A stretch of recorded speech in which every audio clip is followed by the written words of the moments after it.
Good evening class. मैं दिवाकर पांडे आप सभी का द इंजीनियर टीम की तरफ से स्वागत करता हूं। आज हम लोग करंट अफेयर्स के बारे में बात करेंगे, कुछ इंपॉर्टेंट पॉइंट्स। चलिए शुरू करते हैं। सबसे पहला पॉइंट है, जैसा कि फर्स्ट नंबर पे लिखा हुआ है 14 अप्रैल 1891। ये दिन क्यों इंपॉर्टेंट? 14 अप्रैल को डॉक्टर भीमराव अंबेडकर जयंती मनाई जाती है।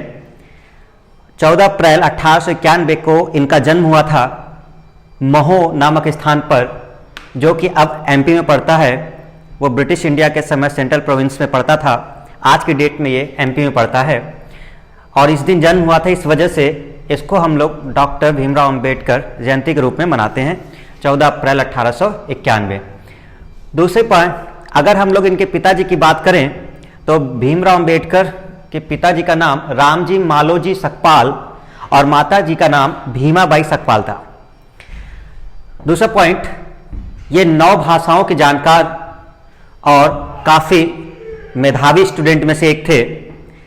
साथ में अगर पुस्तकालय की बात करें कि जैसा कि नाम लिखा हुआ है राजगृह, और इनके पुस्तकालय में लगभग 50,000 से ऊपर पुस्तकें हैं। तो ये एक ब्रिलियंट स्टूडेंट में कुछ पुस्तक के नाम अगर देखे जाए, जो सबसे इंपॉर्टेंट, वैसे तो इन्होंने बहुत सारे पुस्तकें लिखी, लेकिन उसमें जो सबसे इंपॉर्टेंट है, एक साप्ताहिक पत्रिका 1920 में जो आई मूल नायक। दूसरा रानाडे गांधी जिन्ना, ये 1943 में, और पाकिस्तान पर विचार 1940। इसके अलावा भी कई सारे हैं, लेकिन ये बहुत ही इंपॉर्टेंट जो कहीं ना कहीं एग्जाम में पूछे गए, केवल उस पुस्तक को कवर किया है। एक पहला कौन सा? मूल नायक, रानाडे गांधी जिन्ना, पाकिस्तान पर विचार। तो वेरी इंपॉर्टेंट, क्योंकि डॉक्टर भीमराव अंबेडकर जी संविधान के निर्माता भी कहे जाते हैं और स्वतंत्र भारत के ये पहले कानून मंत्री भी थे। चलिए आगे देखते हैं। पहला पॉइंट कंप्लीट हुआ 14 अप्रैल 1891। दूसरा पॉइंट है डीडी रेट्रो। ये क्यों इंपॉर्टेंट है? क्योंकि डीडी रेट्रो प्रसार भारती द्वारा चलाया गया नया चैनल है, जिसमें कि जो भी धारावाहिक है या सीरियल से पुराने, उनको दिखाया जाएगा पब्लिक की डिमांड को देखते हुए। प्रसार भारती की अगर बात करें तो 23 नवंबर 1997 को इसकी स्थापना हुई और दूरदर्शन और आकाशवाणी इसी के तहत आते हैं, आपके प्रसार भारती के अंतर्गत ही। आगे पॉइंट चलते हैं थर्ड, युक्ति। ये क्या चीज है? युक्ति एक वेब पोर्टल है जो एचआरडी मिनिस्ट्री ने लॉन्च किया है। एचआरडी मिनिस्ट्री और एचआरडी मिनिस्टर केंद्रीय मानव संसाधन विकास मंत्री जो हमारे हैं रमेश पोखरियाल निशंक जी, इनके तत्वाधान में ये चीज लॉन्च की गई है, युक्ति वेब पोर्टल। फुल फॉर्म जैसा कि लिखा हुआ है, young India combating Covid with knowledge technology and innovation. Meaning क्या है युक्ति वेब पोर्टल की? एचआरडी मिनिस्ट्री के द्वारा कोविड-19 जो कि कोरोना वायरस से जो एक डिजीज है, उसके तहत जो भी कार्य किए जा रहे हैं एचआरडी मिनिस्ट्री द्वारा, उसको निगरानी करने के लिए कि क्या क्या काम हो रहा है, उन सब चीजों को एक साथ देखने के लिए ये युक्ति वेब पोर्टल लॉन्च किया गया है। किसके द्वारा? एचआरडी मिनिस्ट्री के द्वारा। मिनिस्टर कौन है? रमेश पोखरियाल निशंक जी।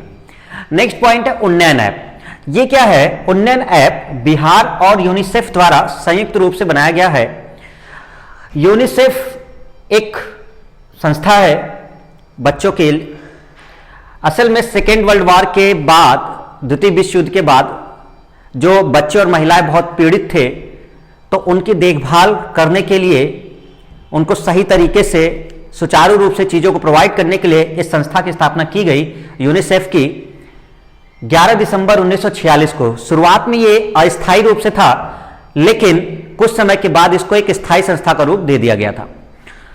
साथ में अगर देखें तो यूनिसेफ को नोबेल प्राइज भी मिल चुका है, और कब मिला था? 1965 में।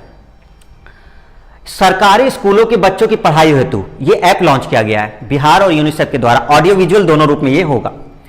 कोलेडम, ये शब्द रिसेंट चल रहा है बहुत न्यूज में। कोलेडम शब्द क्या है? ये एक नदी का नाम है जो असल में कावेरी नदी की एक सहायक नदी है। तो कावेरी सहायक नहीं कहेंगे, असल में कावेरी की मुख्य ब्रांच से ये अलग हो जाती है, और मुख्य ब्रांच से अलग होकर के ये बंगाल की खाड़ी में जाकर गिरती है। तो कोलेडम ये शब्द ज्यादा इस समय प्रचलन में है, तो इसलिए इसको ध्यान रखना है कि कावेरी की मुख्य शाखा से अलग होकर के और कहां पर होती है, तो श्रीरंगम द्वीप पड़ता है, वहां से ये शाखा अलग हो जाती है, तो कहा जाता है कि श्रीरंगम द्वीप बीच में उसके पड़ता है। फिर आगे चल करके ये कोलिडम नदी आपके बंगाल की खाड़ी में गिर जाती है। अगला पॉइंट है 10 अप्रैल। ये क्यों न्यूज में ज्यादा इंपॉर्टेंट है? विश्व होम्योपैथी दिवस मनाया जाता है इस दिन। और फादर ऑफ होम्योपैथी हम किनको कहते हैं? डॉक्टर सैमुअल हैनीमैन को। डॉक्टर है सैमुअल हैनीमैन। यानी कि 10 अप्रैल का दिन विश्व होम्योपैथी दिवस, जबकि 14 अप्रैल का दिन डॉक्टर भीमराव अंबेडकर जयंती। अच्छा, एक और बात, डॉक्टर भीमराव अंबेडकर जी को भारत रत्न भी मिल चुका है 1990 में। 1990 में ही इनको भारत रत्न की उपाधि दी गई थी। भारत रत्न इनको दिया गया था, पुरस्कार जो होता है 1990 में। और इन्हीं के नाम पर जो जगह जहां पे इनका जन्म हुआ है उसको अब हम लोग अंबेडकर नगर के नाम से भी जानते हैं। तो ध्यान रखिएगा, आज के टॉपिक में जो हमारे इंपॉर्टेंट पॉइंट थे, 14 अप्रैल 1891, 14 अप्रैल ये क्यों न्यूज में? क्योंकि डॉक्टर भीमराव अंबेडकर जी की जयंती मनाई जाती है। डीडी रेट्रो प्रसार भारती द्वारा शुरू किया गया न्यूज चैनल है। युक्ति एक वेब पोर्टल है जो किसने लॉन्च किया है? एचआरडी मिनिस्ट्री ने। उसके मंत्री कौन है? रमेश पोखरियाल निशंक जी। उन्नयन ऐप क्या है? बिहार और यूनिसेफ दोनों के तत्वाधान में संयुक्त रूप से लॉन्च किया गया ऐप, जो कि सरकारी स्कूलों के बच्चों की पढ़ाई हेतु किया गया है। ऑडियो विजुअल दोनों होगा। कोलिडम नदी है जो कावेरी की मुख्य शाखा से अलग होती है और बीच में श्रीरंगम द्वीप पड़ता है, आगे बढ़कर के ये बंगाल की खाड़ी में गिर जाती है। 10 अप्रैल क्यों इंपॉर्टेंट है? विश्व होम्योपैथी दिवस के रूप में doctor Samuel Hahnemann father of homeopathy भी कहे जाते हैं। तो आज के लिए इतना ही क्लास। नेक्स्ट टाइम हम लोग फिर से मिलेंगे कुछ अच्छे पॉइंट्स के साथ। तब तक हमारे साथ बने रहिएगा। Thank you.